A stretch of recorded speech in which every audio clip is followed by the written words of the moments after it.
Hello and welcome everyone to the finale episode of the Wizarding World Tabletop Game Circle of Fate. It's been a little bit more than a year, I think, since we started. I'm gonna cry already. Yeah, so many good memories. I got to meet AJ and Hark. That's my highlight of this whole campaign. Oh, How could you? in person. Oh, I thought you meant in general. No, in person. Yeah. How could you, Brandon? So the warm up today is just going to be crazy simple. I think we already did this for Act 1. So I will say, what is your fondest memory, both in character and out of character, if you want to answer both, during Act 2? My fondest memory in character is still the conversations, that discussion between Levi and Brandon Carr. I loved that whole interaction. It was tense. It was two friends clashing ideals without having to contain themselves because they are friends. Just raw thinking and sentiments. And I like it more when you get one just saw his brother died. He just find out he's dead. He's full of emotion, and it's just one of those scenes that I just love. Out of character, not long after we were the chosen four, we started hanging out a lot, and once we ended up playing Never Have I Ever and got drunk together. Just play and get drunk together. And I didn't drink. I don't know. You drink hand sanitizer. I did drink hand sanitizer, so never mind. That's one of my fondest memories of everything here.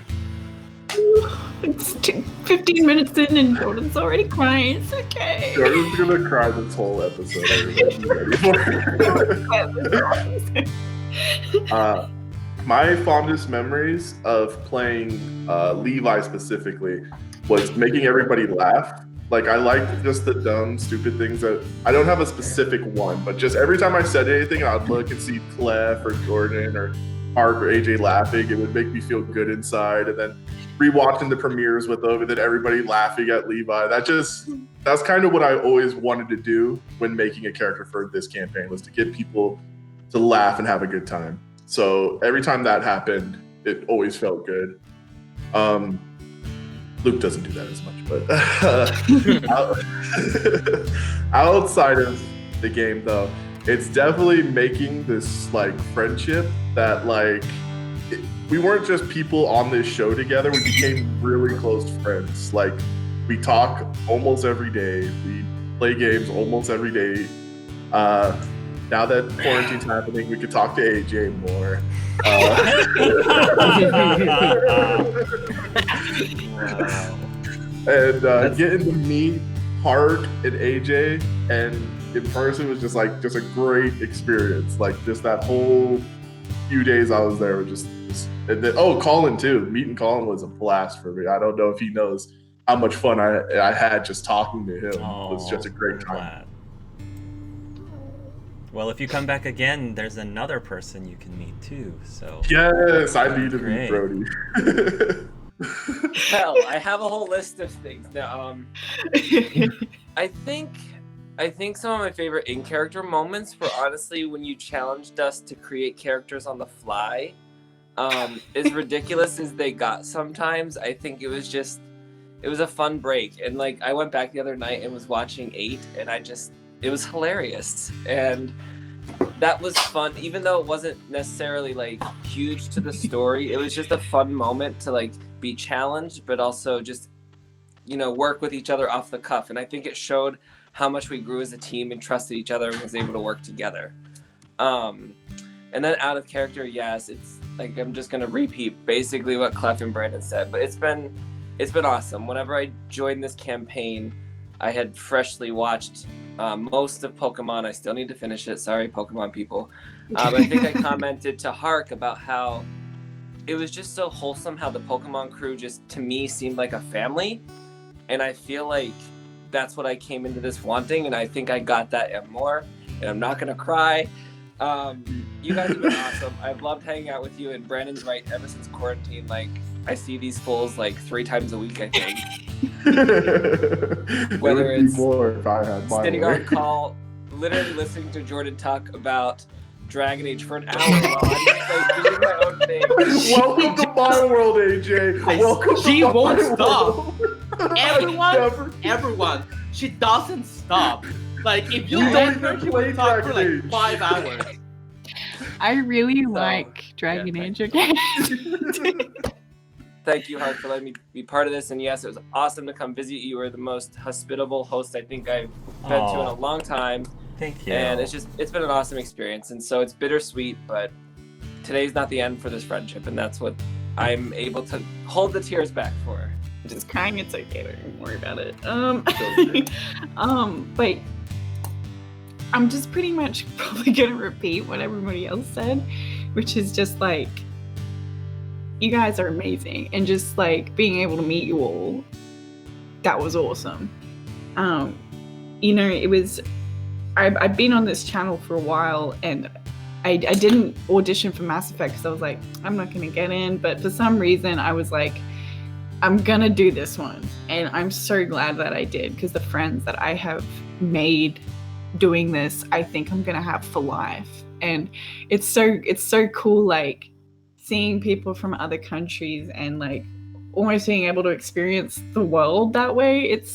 It's really cool, and just like this story that we've made, I'm so immensely proud of and love so dearly, and will remember for the rest of my life, and I'll always be able to revisit it whenever I want because it's up on the internet. You can't get rid of that stuff, so that's cool. But like in terms of my actual like favorite in-game experience, I'm probably gonna have to say Levi's funeral was probably my standout moment. Before that, it's actually the episode that you 3 had together, the one that I was away. And Levi got decapitated. That was just to see all of you out He's of had a character. bad life when you go from his funeral to his decapitation. Like, just to see all of your out of character reactions, like when AJ was just like, "What?" It was so funny. Oh my god! But I think those like are definitely like my favorite moments in the campaign, and just like out of character being friends with like these wonderful guys. Like you guys like brothers to me, and like you guys are pretty cool, I guess. So that's all I have to say. So Never stop crying. okay. Dragon Age Season 3, you have big shoes to fill. Bring it, guys. 'Cause we're coming. We're coming for you in that spin-off, all right? Yeah, well, you guys better watch out. Hey, that spin-off. Coming for you, brother. I guess I can share mine from Act 2 specifically. I mean, from Act 1, again, I think I said before that it was the first session of Act 1, or even your Session 0 was my favorite, especially up to the point where you guys actually got together. But in Act 2, I just really, to not repeat what a lot of people said, because I was gonna say the temporary, like, random characters that you guys made up on the fly was probably my favorite too. But I think I will also say I really enjoy the introduction of Leia and her interactions with Luke a lot, because that played out way better than I imagined it would be. And the twins, like having Luke there, even though we had to say goodbye to Levi for it, just him and introducing Leia and just having that interaction was some of my favorite scenes in the whole act. So you guys have had your meeting with the Ministry of Magic off camera. I'm assuming the characters have started making their plans. So now you guys basically have an hour really to roleplay with whoever you want. Yeah, so Al and his new sister. Al's gonna try to find Astera wherever she is. He just wants to have a quick. Are you guys is it safe to say that the entire group, including the Zodiac champions, are back at Juan's house again? Just so that we can say that they're all there. Okay.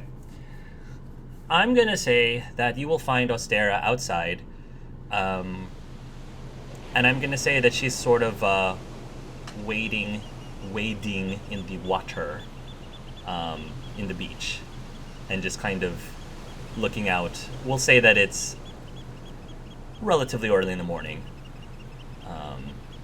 around 7 or 8 a.m.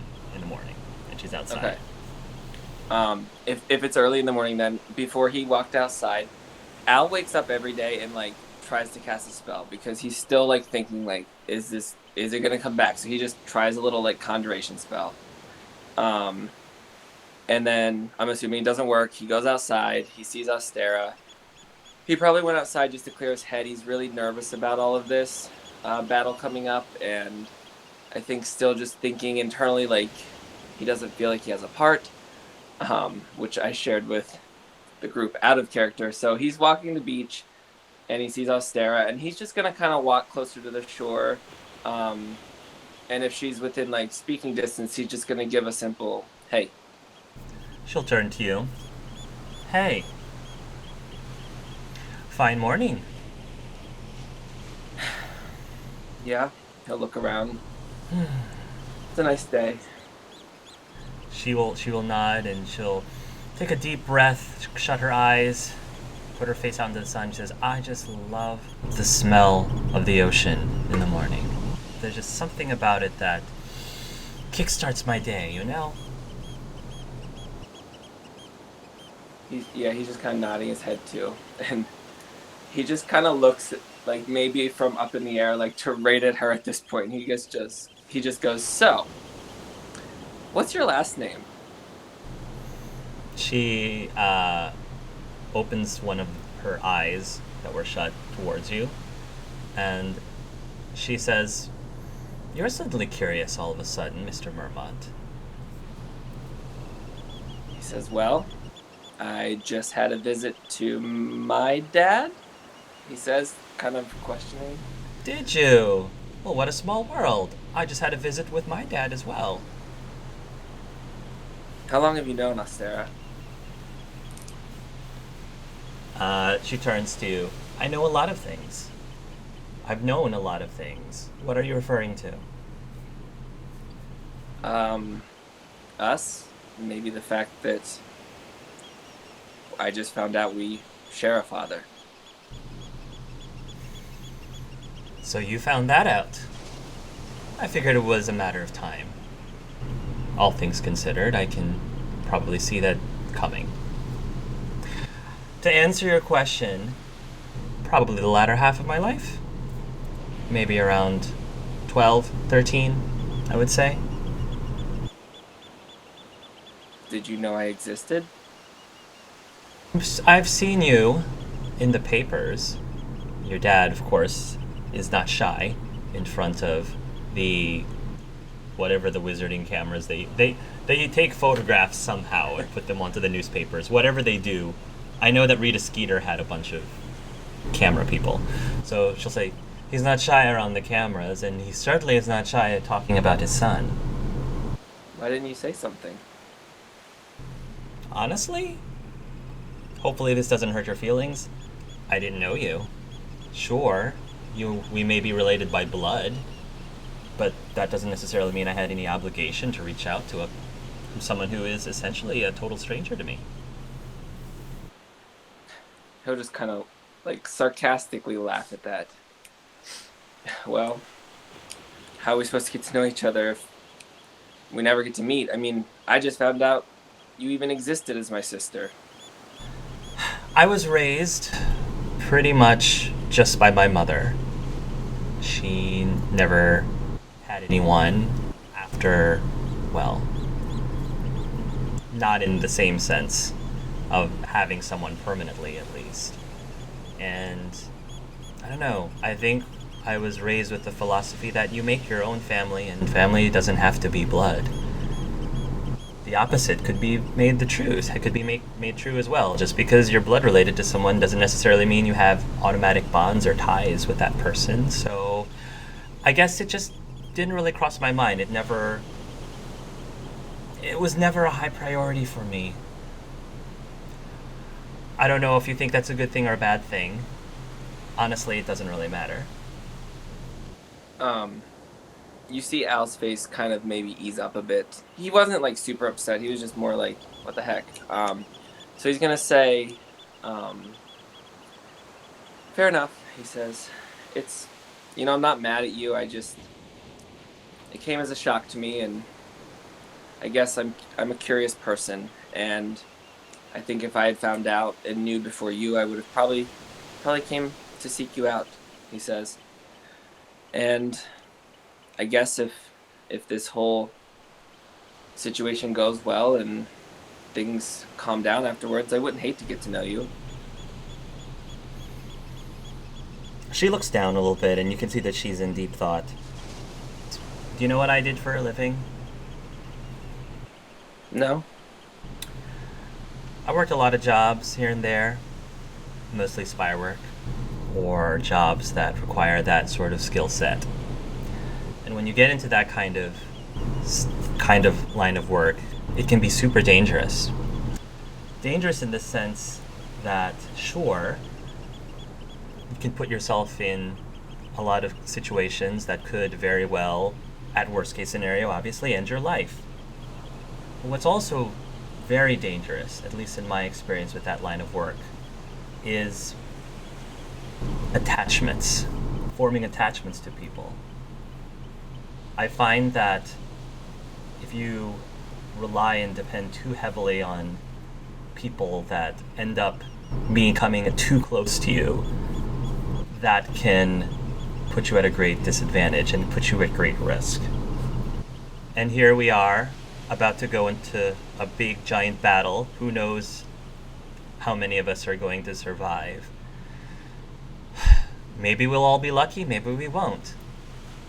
I guess what I'm trying to say is, it's difficult for someone like myself to start looking into forming bonds with people when we're about to dive into the unknown, not knowing if any of us are really going to survive after this. Because I'm not worried too much if I end up dying by the end of this. I'm more worried about surviving and living with the people who did die. Al's shaking his head. He understands this, and he says, I get it. He says, there's been a lot of times where I felt like my relationship with Finn has put him in danger, and that's hard to think about sometimes. He says, but these people I've become close to, these friends, Finn, I also couldn't have done it without them. So there's two sides to that coin, Astera. You could isolate yourself all you want, but sometimes you need people. And he says, I don't know if you knew this, but my dad, our dad, he'll correct himself, told me something else that maybe you knew, maybe you didn't know, but you had another half-brother, Levi Lionheart. He was a good friend of mine. Yeah.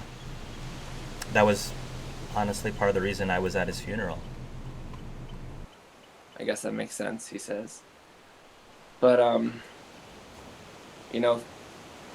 don't think you ever got to know Levi. He never spoke of you, but maybe you did, and if you didn't, you missed out. And you and I have that chance that you and Levi didn't, so I'll leave it in your hands, he says. See, that's when you actually start seeing her tear up a little bit when you're saying that. And to see this is exactly what I wanted to avoid. This is why I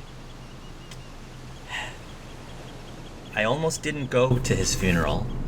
But I admit part of me was curious because, yes, he was a complete stranger to me, but there was a part of me that was curious as to what he looked like, what he was like, and just sitting in there, in that room, while I was serving all those stupid beef Wellingtons to all those... I kept hearing about how wonderful he is and how great he was and how lucky you were to know him and all that good stuff, yada, yada, yada. You would think that maybe at that point I would have wanted to have reached out to you.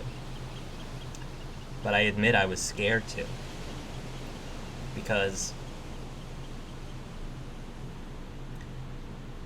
I don't know. I just couldn't.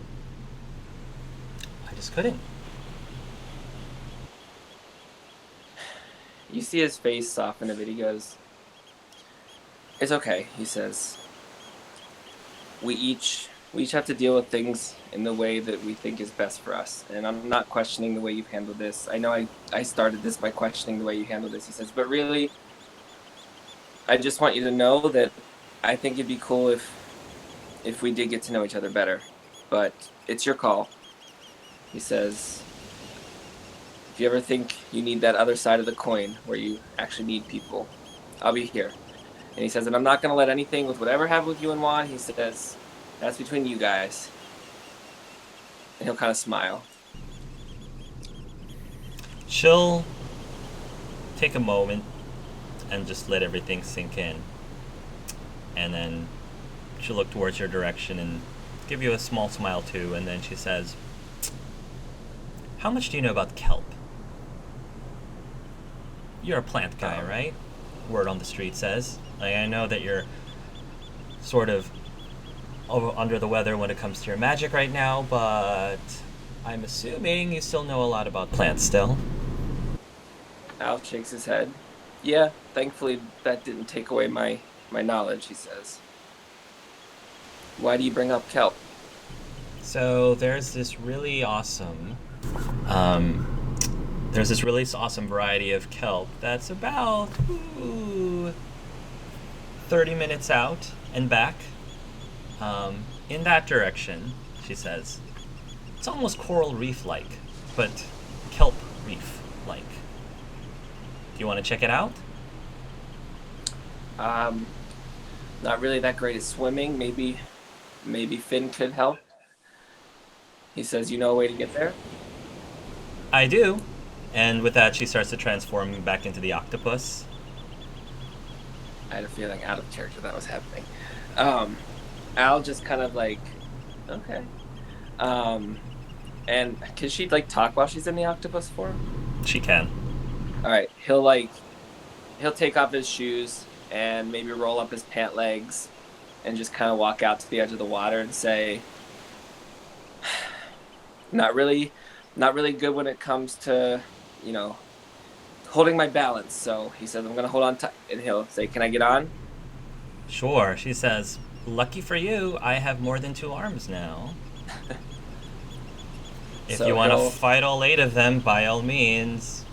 But I don't even imagine where you would like hold on to an octopus. But Al is like trying to hold on the best he can, and probably if her tentacles like wrap around him, he probably like kind of flinches at first. But yeah, he'll join her if she's gonna take him out to the kelp reef. Yeah, you'll go over there, and it's very refreshing. Like just being out in the water might be a little scary, but you do feel secure. And she'll take you out to this patch of water, and there happens to be a good variety of different magical creatures. One such creature pops its head out. It's a hippocampus. The one hippocampus that managed to survive on Juan's beach. For some reason, you haven't really seen many hippocampi within the last several years. Oh goodness. Al's just taking it in. He's like enjoying it, trying not to stress too much about his nerves. I think he's pretty calm for the most part, though. Wow. I can't say I've ever really come out in the water this far. Really? You're married to a mermaid. Yeah, I guess we've just never taken the opportunity to explore the ocean together. Maybe I should get him to bring me out more often. This is kind of beautiful.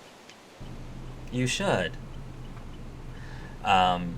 at that, she starts showing you all the kelp of many different varieties and colors.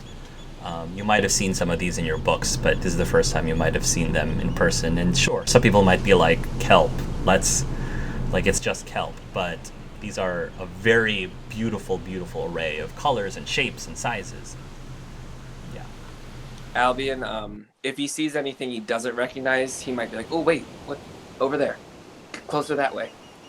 Out of character, do I need to roll? Like, Albion wouldn't mess with this stuff if it was like extinct or like endangered, or like, does he know if taking any of it back would affect the ecosystem in a negative way?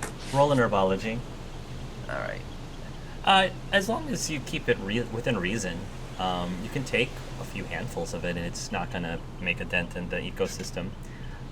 There is one variety of kelp that catches your eye. It's got a rust sort of color, and it's got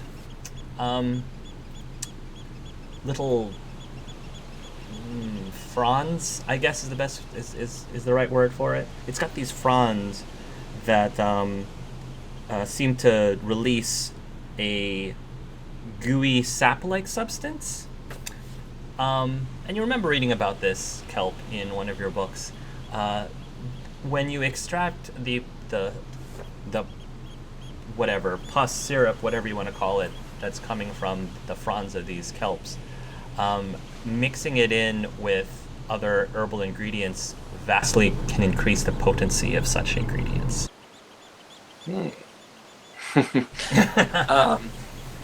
Al will, he'll ask her, hey, this way a little bit. I just need to grab a few of these. I won't be long. Just some of these I've never seen before, he says. And he'll I figured as much. Go ahead. So you'll see him fumbling, trying to keep his balance and like collect a few of these. And he will definitely just take what he knows is safe. The stuff he's never seen before, like he just wants a little bit of it just so he can like maybe take it home to study it and start to test the magical properties of it.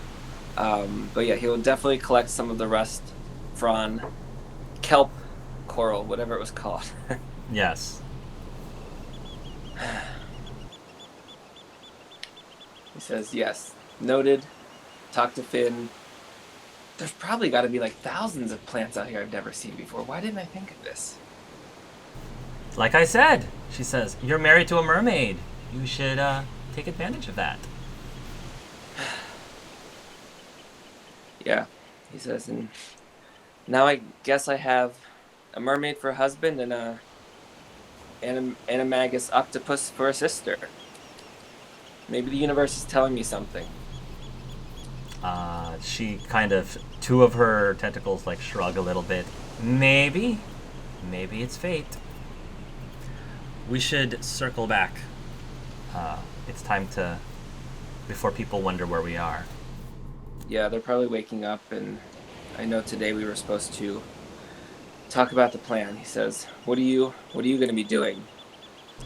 I could be doing a lot of things.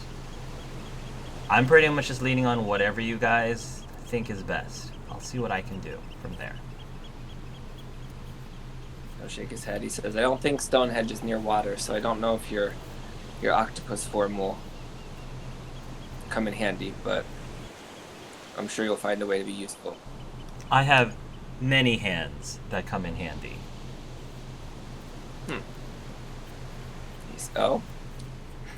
She raises up all 8 of her arms. He says, right. So maybe like as they're getting close to the shore, he's also gonna say, he says, we don't have to talk about it much, because I'm sure it's still a tough subject, but Juan let us know about your daughter and what happened with her, and I'm sorry to hear that. I'm sure that wasn't easy. Yeah, it was a bit of a shock to say the least. What do you think I should do about it? He says, I don't know. He says, I think there's pros and cons to both options. The options being... He says, well, Clearly, your daughter wanted to stay in contact with you even after she passed. Seems like she went out of her way to make that a possibility. And you can embrace that or not. He says, I don't really know much about ghosts or the afterlife. It's not really an area I've studied, but I think you got to go with your heart. I had made my decision almost immediately as soon as I realized who she was. To me, there was only one option. And Spoilers, she says, with a grin. he just shakes his head. He goes, I don't know if I'm ever going to get used to having a sister, he says. It's kind of exactly like I thought it would be. She kind of chuckles and says, well, it's not too late, she says. One of us could still die tomorrow, she says. He said, that's too morbid to think about. Anyways, thanks for the ride. Thanks for the advice. And I assume they'll head back to the house together. Yes. If no one's gonna go next, I do want to talk to Toby. All right. I'm gonna say that you will find Toby. We'll say he has a bookcase somewhere, and I think that right now Toby is on a couch reading a book. Or no, not reading a book. Writing. He's writing something on a manuscript right now. And I'll say that Tritessa currently is in the room pouring him a cup of coffee and toast.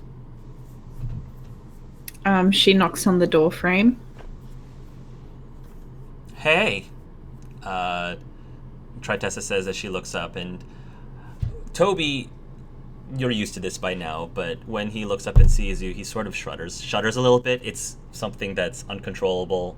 It always happens every time you're in the same room, and he notices it for the first time. He always has like a little bit of a shudder as a reflex. But he looks at you, and she looks at you, and she says, hey, Roxy, good morning. Good morning. I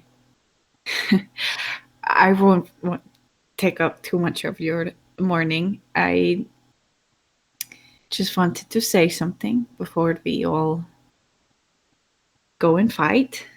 To you, actually, Toby.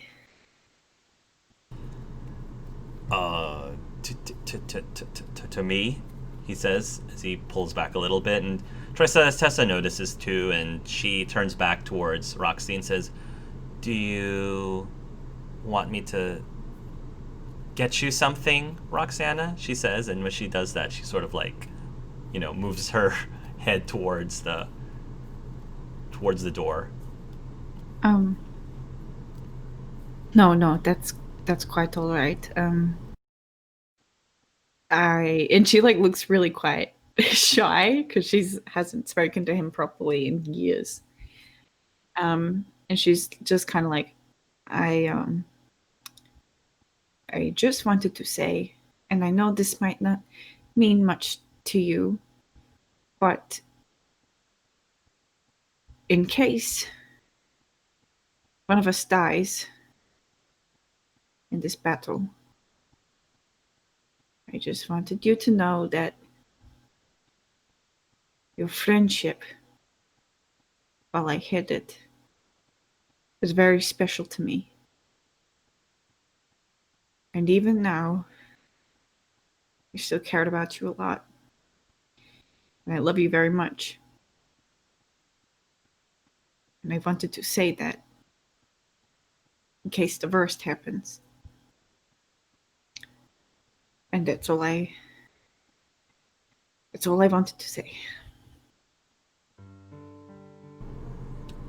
Toby listens to everything.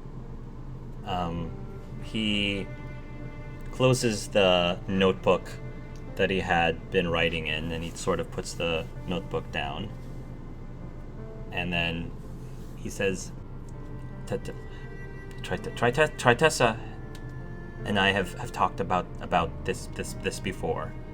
She's told me stories about stuff back in school. They all sound interesting. Things that we used to do, and they sounded entertaining.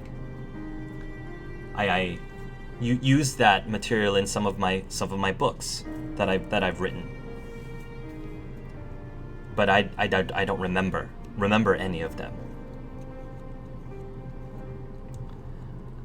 I know it's hard for me to talk to you. It's still hard to talk to you. But even though I can't remember things, somehow it still feels like something's missing, and I never could put my finger on it over the years.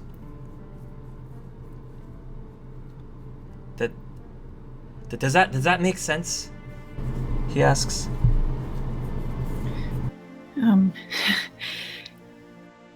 I think so. Look, I do understand what that's like. I've had the same thing cast on me, and I get what you mean, but look, I'm not trying to make you uncomfortable. I just wouldn't have forgiven myself if I didn't at least say something, you know. Our friendship means a lot to me, and it always has. And you were there for me in some of the worst parts of my life, and I was there for you. That's just the way it was. Tessa told me that back when we were at school, most people didn't know my name. I had a few friends, but for the most part, to most people, I wasn't known as Toby to them. You know what I was known by them, or how they referred to me as? A little bit. What? People used to, She looks pretty guilty at this point. People used to refer to you as just my friend. You can still hear the chants during the Zodiac Dead games. Roxy's friend. Roxy's friend. Roxy's friend. That's what they always called him, was Roxy's friend. And Tobias will nod and say, if it gives you comfort at all, maybe someday people will be able to refer to me of that again.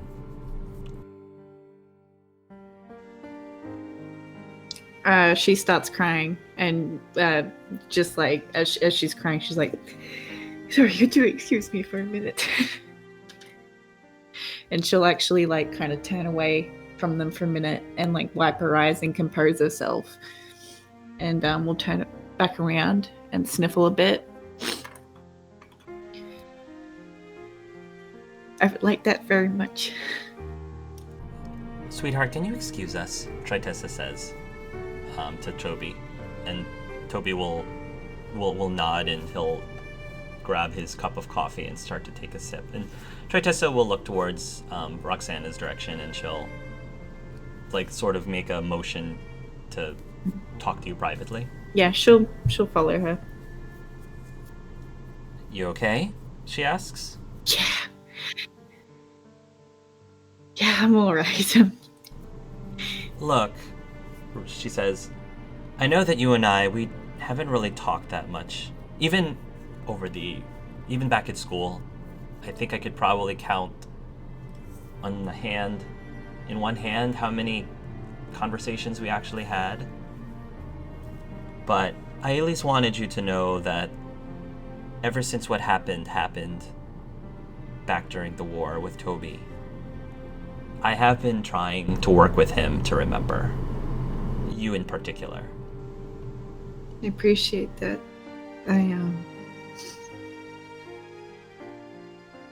I know about the curse, by the way.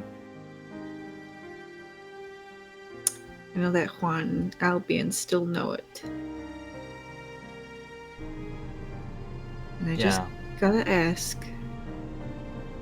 So I don't remember. Is that why he got obliviated? Because he knew about it too. So I remember in the hospital, Albion told me he asked for it all those years ago. So I want to know, is that the reason? He made a choice, and the choice was based off of that. Interpret that how you will. I'm not angry. Had I not suggested it in the first place? Well, I also made a choice too. And I didn't have to make that choice, but I did. And it's something that I also have to live with as well. For what it's worth. We're all right. We should have kept it. She sighs a little bit, and then thinks, I'm not a seer. I can't look into the future. I can't see the consequences of our choices. If that's how you want to feel about things at the end of the day, about what should or shouldn't have happened, 100% your business. I respect that. But I think that it will be most helpful for us to go into this battle knowing that everything that we did led up to this one point, and for better or for worse, we have to be able to live with our choices at the end of the day and believe that somehow it'll work out at the end. I had to come to terms with that a long time ago, and believe me, I know how it was back in school. I was a little emo. Still am. But I don't know if that helps you at all. Sounds nice. I don't know, it's just... the older I get, the more I change. And that's a good thing. I regret a lot of shit. I'd take back a lot of things if I could. I think I'm always gonna be caught up in that regret. Knowing that foresight's one hell of a thing. If I just used my head, things would have been a lot different. But we're here now. We just gotta deal with it, with what we have. Yeah, sucks, but it's part of growing up. You know, I always say we're not kids anymore. And some of us have kids of our own, and they're about to not be kids as well. So, I guess we just have to do what we gotta do to give them the chance to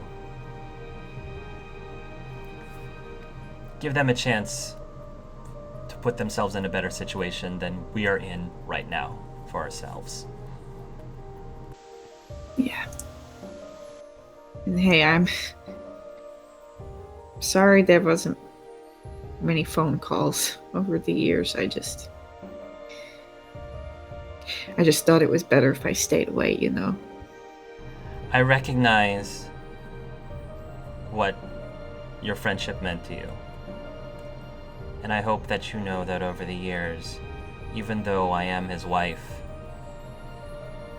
my intention was never to replace you. You know.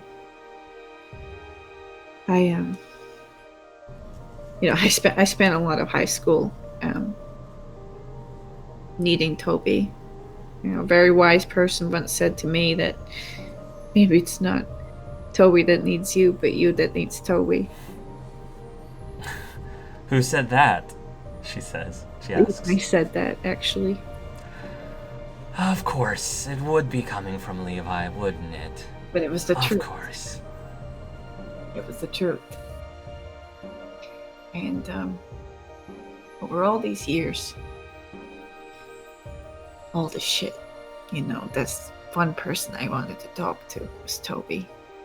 That's the person I wanted as my best man at my wedding. That's the person I wanted to talk to when I lost my children, you know, and I couldn't. But at the end of the day, what's done is done, and for me, letting him go is gonna help. Then maybe if it's that or you helping him remember, I hope you pick the right thing. You know? She'll take a hold of your hand and give it a squeeze. And if there's nothing else, she will leave to go back to Toby. Yeah, and Roxana will also leave. Okay. Juan will be gone to his liquor cabinet, grab a bottle of tequila, and then go to the outside of the house and just sit down, serve himself a shot, drink, and just take out his phone and watch it for a while until finally deciding to make the call. He will ring, ring. Hey, Skylar. Hey! What's going on, Juan? Nothing much, bro. How are you doing? How's mom? How is everything? We're doing fine. I think Mom's making... give me a random food item we haven't had in a while. Pozole? Did we already did that? Pozole? What's pozole? It's like a sort of soup that's not soup with meat and it's like a stew, rice. maybe? Yeah, like a stew, like super delicious stew. Fucking love it. He said, "I think Mom's making pozole tonight. You should come." I'll try. Look, Skylar. What's wrong? I'm gonna be honest. Juan will serve himself another shot, and I don't know if I'll go back home. I'm about to do another stupid, crazy shit. What? I just wanted to call, say that I love you, I love mom, and that I'm sorry that I wasn't able to save Carlos. I know that I've never really talked about this, but yeah.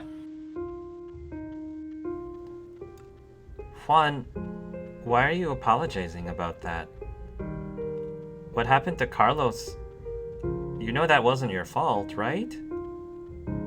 I got there too late. I got there too late. If I'd been there a week before, maybe I could have saved him. Juan, you've been the best brother ever to both of us. Growing up, you always looked out after us, and you always protected us. And we know when Yvonne was mad, we know what you would do, just so that he wouldn't get mad at us. Carlos knew that as well. I don't think either of us have ever said this to you, but thank you. Thank you, Juan, for always looking out for us. I don't think you should beat yourself up over this, because you more than made up for it years before. I miss him too, you know? Mom, sometimes she does cry in the middle of the night. I think she has nightmares about it. But none of us blame you, and none of us feel that it was your responsibility alone to save him. It just happened.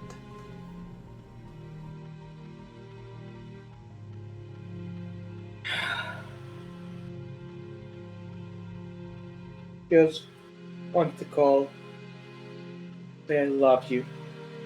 Say mom that I love her, and if all goes according to plan, I'll be home by dinner. I might go with some friends. I love you too, Juan. I'll tell her.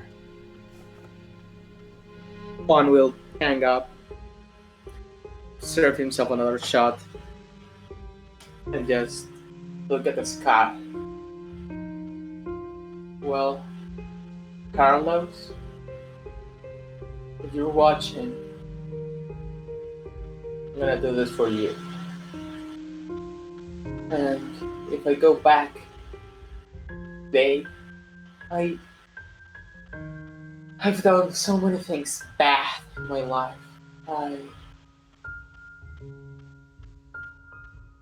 I know I'm not a good person. I've tried, but I'm not. I made too many big mistakes.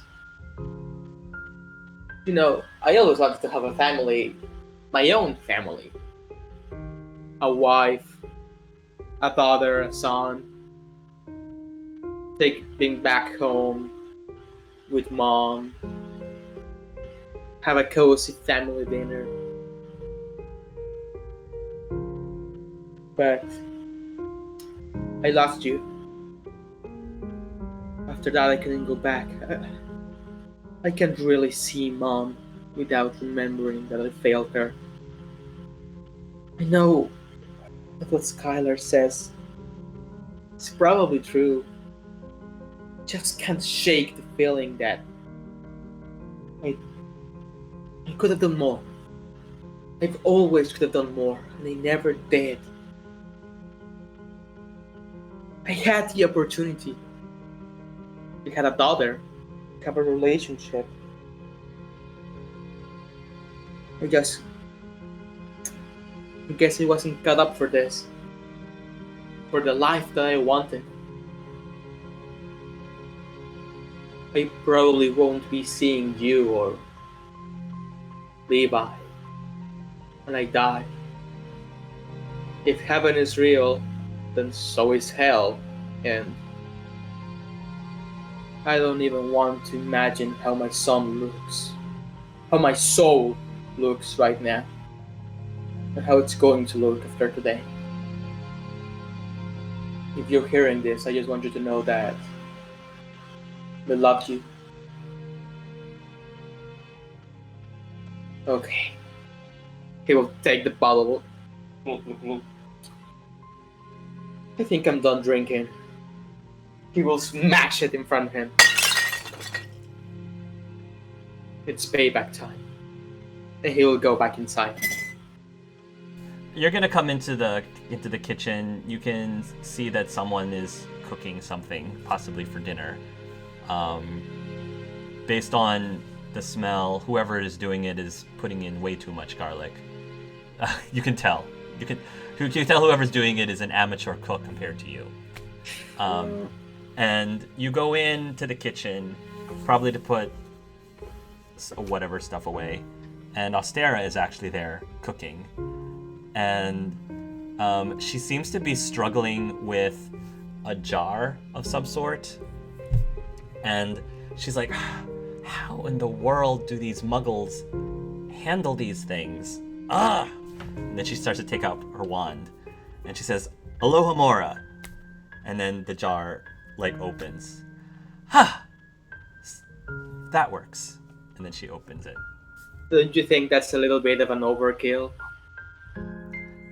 She says, none of your business. Not everybody is a superstar chef like you are, Mr. Della de Rivera. And she starts emptying the contents of the jar. Talking about that, I think you used a little bit more garlic than necessary. Oh, what are you putting? What's that? She says, I don't know. You didn't have a lot of food in your refrigerator, so I was just kind of trying to make something out of the leftovers that you had. We could have ordered takeout. Let me help you. You go over, and she says, you don't think I'm perfectly capable of coming up with a meal, a feast for everybody just before the final battle tomorrow? Oh. But even though she says that, she steps aside. Oh, I'm sure you're perfectly capable. I just want to lend my humble assistance in your magnificence, if I may. Okay. Fine. Let's watch you in your element then. One will take over whatever she was doing, try to make it better. Do I roll? They have to roll? You can if you'd like. Go ahead. Okay, let's roll. Watch this be a critical fail, and I set the kitchen on fire. 15. Okay. Yeah. You're in your element. Something about cooking is a great escape for you. It helps you clear your mind a little bit. Maybe it helps you feel better when you're stressed about things or just need to unwind. There's something about it that relaxes you or at least de-stresses you. And while you're in your element, Austera finally pipes up and she says, you know, she and I had a long talk after you left the other day. Just the two of us. Yeah. I hope that went well. He says on moving some things. It depends on how you want to classify well. I hope you realize that she sacrificed a lot to stick around. I mean, the main reason why she did was because of you.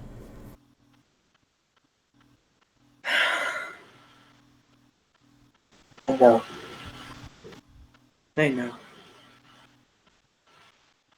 One will deeply sigh. Sarah, I know what you want me to say. I know what I'm supposed to say. In the moment, I just didn't felt ready. And honestly, I don't know if I ever will. Well, I'm one to talk. You know me. I'm the kind of person who doesn't like forming permanent attachments to people. You know how often I tend to run away from things. I'm always running away from things. I mean, my mom left. She left her husband and ended up with someone else temporarily, and I think that when I was growing up, she did a fine job raising me. I didn't feel like I missed having a dad. And so when I had Ximena, I thought that the same thing could happen again with us. But I know that she's not me. And maybe she was a little bit more curious about where she came from more than I was when I grew up. I'm not telling you these things to guilt trip you or anything, because again, it would be very hypocritical of me to do that. But I will say one thing to you, though, Juan. Despite the fact that I do hate growing attachments to people, and despite the fact that I am constantly running away from things, I have never, ever run away from my child. And I never will. If you're not ready, that's fine. But you think on that. And with that, she takes the towel that she was wiping her hands with and just kind of, not slams it on the counter, but she just kind of forcibly drops on the counter. And then she turns around and leaves the kitchen. Fun will stay there, like, cooking for a little while until it's done. And just call everyone to come to dinner. All right. Everyone gathers around for dinner. And I think Aika is going to be the first one to pipe up and says, whoever made dinner, I must know. If I didn't know any better, I would think that my mom was actually here with us cooking this fine meal. Well, thank you. This is what I called an Ostera Juan special.